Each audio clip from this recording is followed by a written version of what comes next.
kasih sudah klik video ini. Tapi jangan lupa guys, klik tombol subscribe, karena subscribe itu gratis. Dengan subscribe kamu support channel ini terus untuk upload hampir setiap hari. Ingat, subscribe itu gratis, gak ada ruginya kamu klik tombol subscribe guys. Selamat menonton, enjoy.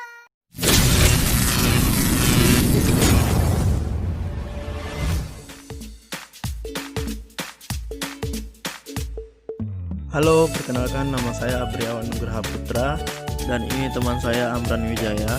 Kami kuliah di Universitas Sulawesi Barat dan mengambil program studi ilmu hubungan internasional. Untuk kali ini kami akan mereview film The Negotiation. Jadi untuk video selengkapnya, check it out.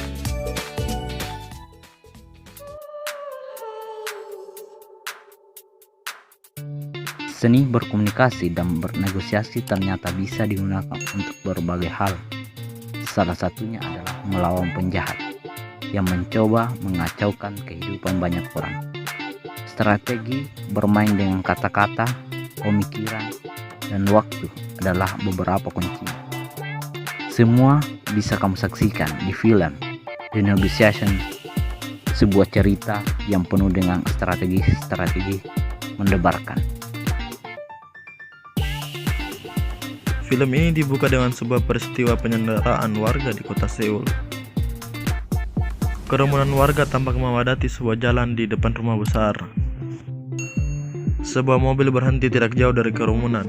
Ketika pintu terbuka, sebentuk kaki jenjang dengan high heel terjulur turun. Perempuan berambut pendek bergaun mini itu dengan anggunnya melangkah cepat menembus kerumunan. Seorang petugas menghalangi ketika ia berusaha melewati pagar. Tapi kemudian, petugas itu memberi rasa hormat setelah perempuan memperlihatkan selembar kartu. Perempuan itu adalah Ha Chae-yeon, yang konon katanya adalah seorang negosiator terbaik dari kepolisian Seoul.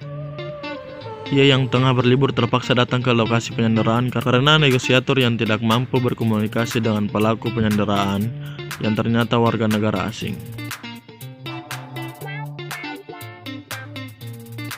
Ha Chae-yeon bernegosiasi dengan pelaku penyanderaan.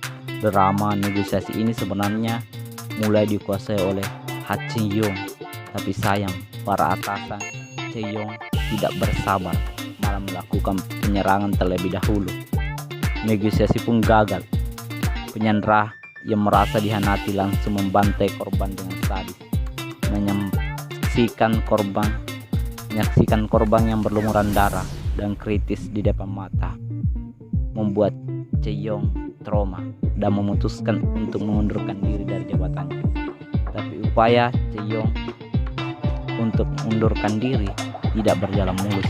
Bukannya dikabulkan, dia justru dipanggil atasannya ke markas Bing. Sesampai di markas Bing, tanpa petunjuk yang jelas, Chae-yeon langsung ditugaskan untuk bernegosiasi dengan seorang kriminal internasional yang menyandra dua warga negara Korea Selatan. Yang namanya kerja tanpa petunjuk, ya sudah bisa dipastikan negosiasi yang dilakukan oleh Chae-yeon tidak berjalan mulus. Alih-alih menguasai jalan negosiasi yang ada, Chae-yeon harus mengalami pelecehan verbal dari si bandit Min Tae-go yang diperankan oleh Hyun Bin. Merasa dirinya dilecehkan tanpa pikir panjang, Chae-yeon memutuskan hubungan telekomunikasi secara sepihak. Padahal nyawa para sandera benar-benar tergantung pada hasil negosiasi ini. Bukan Korea namanya kalau tidak memiliki sisi melodrama dalam setiap karyanya. Apapun genre karya mereka, sisi humanisme dari para tokoh pasti tidak pernah ditinggalkan. Begitu juga dalam film The Negotiation ini.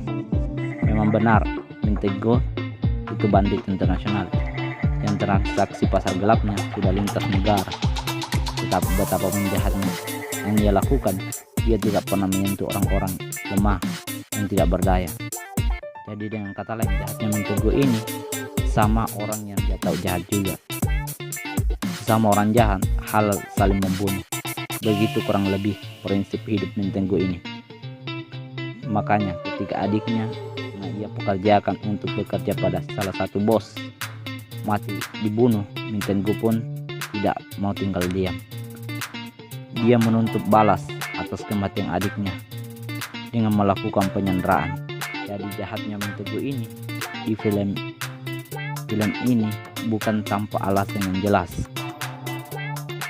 Saya mengutip kata dari film ini bahwa untuk hidup terkadang mereka membutuhkan kambing hitam.